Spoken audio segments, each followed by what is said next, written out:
Welcome to a brief episode of Quick Thoughts, where as of last week, the writer's strike has taken place, and joining me today is a filmmaker and writer out of Toledo, Ohio. Please welcome to the show, Michael E. Cullen. Tell us a little bit about what you do. Oh, I'm a writer, actor, director, podcaster. Jack of all trades. And that's why we have you here. All right, so today we are going to briefly touch on the writer's strike because there's a lot I want to process. And I wanted to do this one solo, but I needed someone to bounce off of. And who better than someone who has actually written movies? All right. That's a good idea. Yeah. And then when the writer's strike last happened in 2008, there wasn't the social media presence that we have right now. Your Facebooks, your TikToks, your Instagrams or Twitter. Like, yeah, you had like Facebook and Twitter, but they weren't like used as actual tools. No, they weren't that big. And then we fast forward to 2023 and we have people using Twitter, and we have the factor of AI and Chat GPT being brought in. And I am 100% legit on the writer's side here. Because, yeah, I don't want to see AI turn into this big thing. Because a week and a half prior, I watched this movie called Ghosted.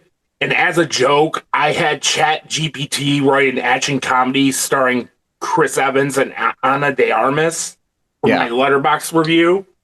And it actually pitched a way better movie than what I watched. Yeah. And it was pretty much the same movie, but for some reason it featured a bizarre James Franco cameo post-cancellation. And it's like, okay, I like the chaos. But at the same time, though, I don't want Chat GPT writing movies. Yeah, I mean, I don't know if it can do like full length yet, because did it just do like an outline or something? It was basically an outline. It told you what the movie was about. Like, it wasn't a full-on script. And they just used the actors' names. Like, Chris Evans jumps into a building, and then here's Ana de Armas doing something. Oh, and by the way, here comes James Franco post-cancellation, revealing himself to be the villain.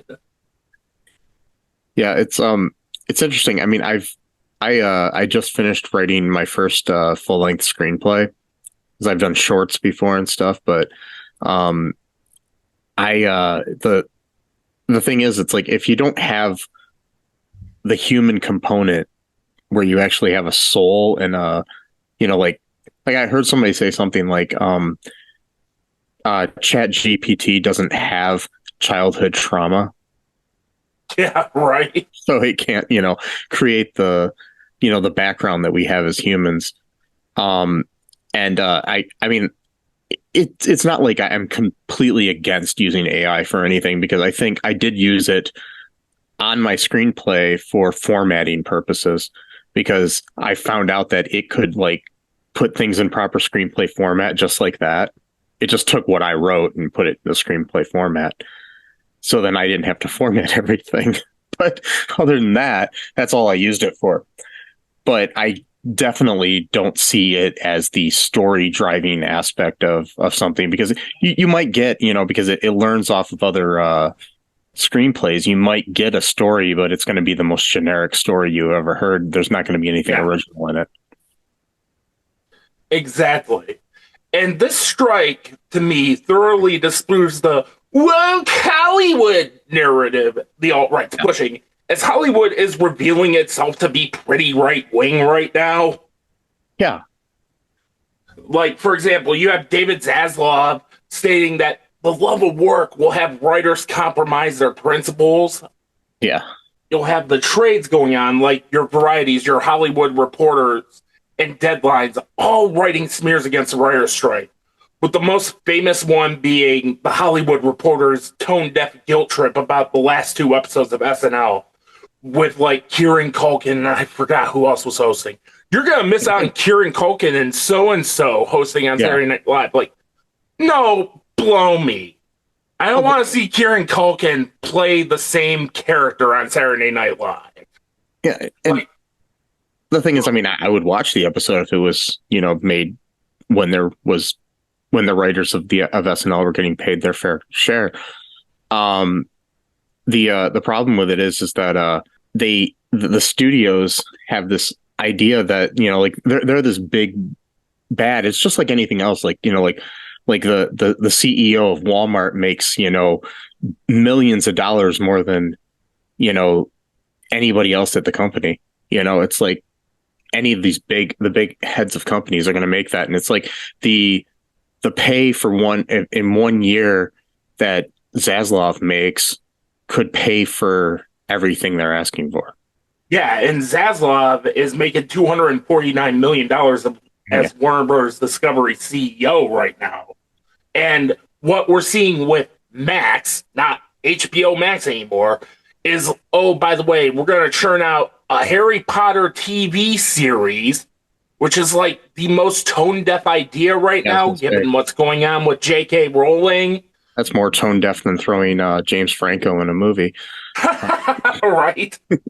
But at least it's like a cameo in the alt version of Ghosted. And he's not starring in the movie. Yeah.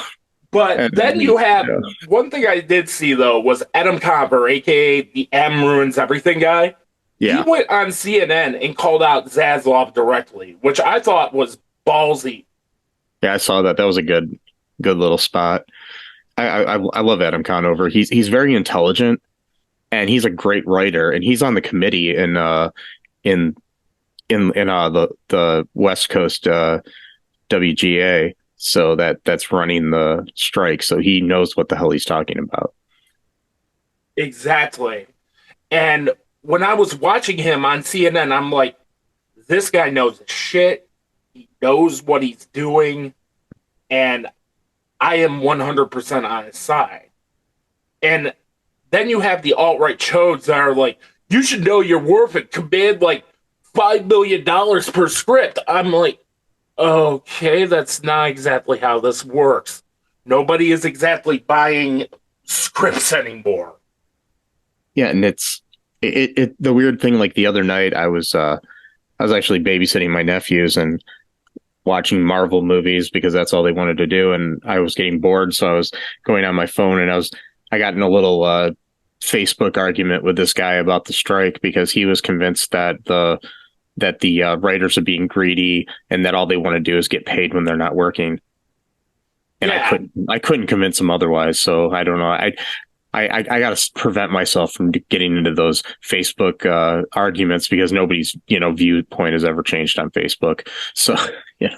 Yeah, I just read about this guy who writes for The Bear, and he went to a Writers Guild Awards like with a negative bank account and had to buy a bow tie on credit. Believe me, I know what that's like personally, as I used to work in the restaurant industry. Like, you have to like buy clothing on credit because you're broke. Yeah, or do the thing for an interview where you wear a nice new outfit but you hide the tags and Yeah, and The Bear is a really good show too. Like, that writing staff should be paid what they're worth. And then you have the new. I don't really have notes for this. Bear with me. I'm just going by basic talking points here. And then you have what the new writer's room is, which is now Zoom now. You don't have full-on writer's rooms anymore because the pandemic kind of killed that idea.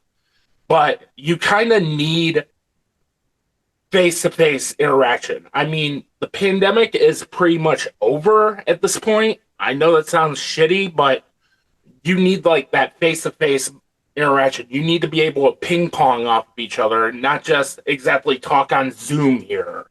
Yeah, like and we're doing. It's even worse than the Zoom thing too. Like what they'll do is, I mean, it's fine if some people want to write separately and stuff like that, but they've made it to a point where it's just a gig thing. It's like driving for Uber or something.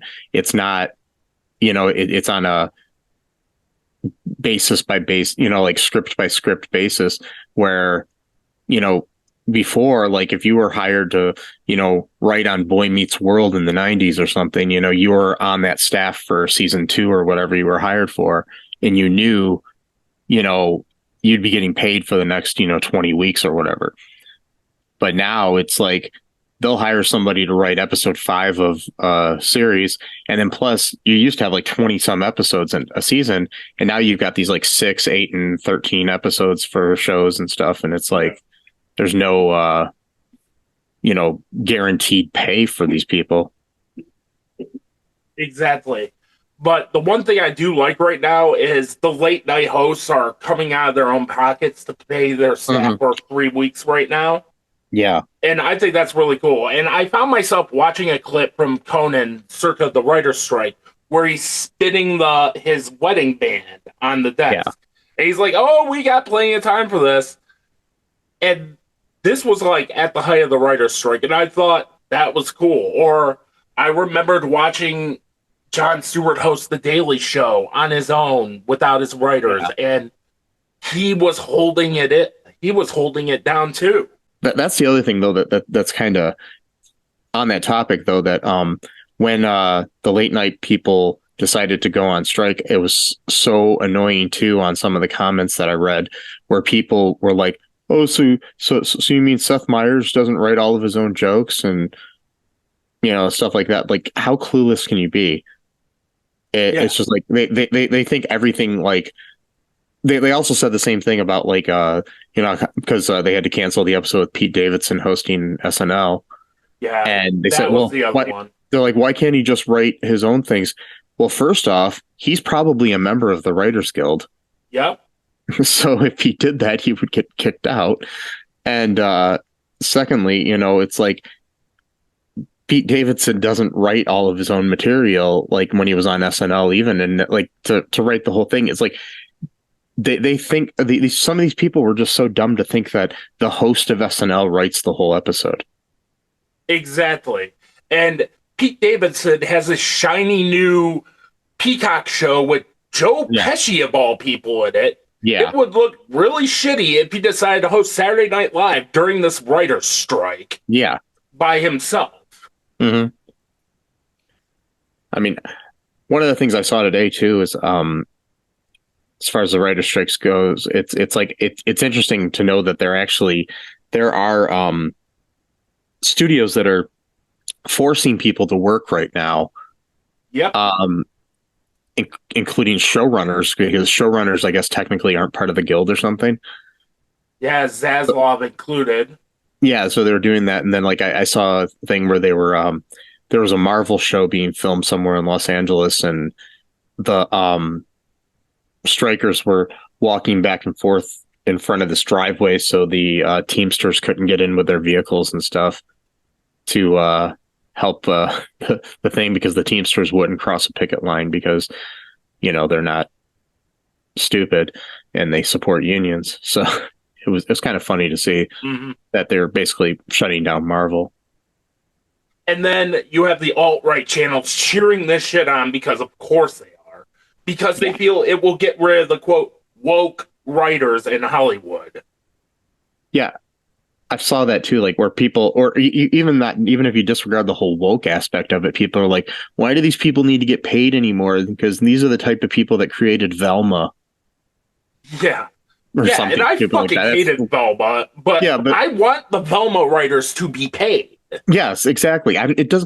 The thing is, it's like there's so much TV in history, it wasn't like 10, 20 years ago, everything on TV was great either, and it's just because there was one bad show that existed, that means that none of the writers in all of Hollywood need to be paid.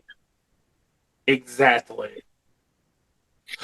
And it's, it's not like Zaslav already had a movie already in the can, ready to go, with an Academy Award winning actor that he could have put out if shit hit the fan on Max. Uh-huh. And now you have Blade and Stranger Things being the first casualties of content that's getting delayed. Yeah. And I think we're gonna probably see more. Yeah, there's a lot that I've seen here, like everything from Cobra Kai to Big Mouth to Blade to Abbott Elementary, like a lot of Evil, Good Omens, um a lot of things like that are all getting delayed and stuff. So, Yeah. but you know what? You know what we do have? We don't have any of our regular late night people like The Daily Show or Seth Meyers or anything, but we do have Gutfeld if we want to watch something at night. Yeah. Yeah, that identify as a helicopter bullshit. Yeah. Like I I tried watching Gutfeld and it was one of the cringiest some of the most cringy shit I have ever seen in my life. He It's like this he dude. laughs at himself too much. That's the other thing too. It's like anything he says he thinks is the funniest thing that any human's ever said. So Yeah. Yeah, this dude gives failed stand-up comedian energy. yeah. You can be conservative and funny. Case in point, Dennis Miller. I Yeah. love Dennis Miller in his prime. I felt Ron White is funny as hell. Like, Mhm. I'm not against conservatives in comedy. Hell, Deuce I mean, Bigelow Male Gigolo is a guilty pleasure of mine, and Rob Schneider is a hardcore right winger. Kevin James, Adam Sandler, they're all, and Tim Allen to a point, they're all pretty funny and they're kind of conservative too. So it's like, yeah. So You don't have to make that your whole ass personality that Donald Trump is Christ mhm. and you tell the same two fucking jokes. Yeah, Hell, Tim Allen's got season 2 of his Santa Claus show coming up. yeah, You can do conservative comedy and not be an asshole about it. yeah. But I think we're going to close this episode with Mhm. something you tweeted out. A Okay. writer created Mad Men. A writer created Breaking Bad. A CEO came up with Quibi. Yep. And that was some tweet you I tweeted shared. out. I Yeah. saw that and I was like, yeah, that's exactly what that is. Because I found myself watching like the movie version of Die Hard on Amazon. Yeah. And yeah, that is capital C content, but I found myself saying to myself, God damn it, could A24 or Quentin Tarantino get John Travolta for a comeback? Like, he's way too good for this shit. He shouldn't be acting in this. Hmm. And that is the power of good writing, where Yes. I could give a shit about John Travolta in Kevin Hart's Vanity Project. Be sure to like, comment, share, spread the word of New Realms Media. Follow us on all of our socials. And until then, we'll see you next time.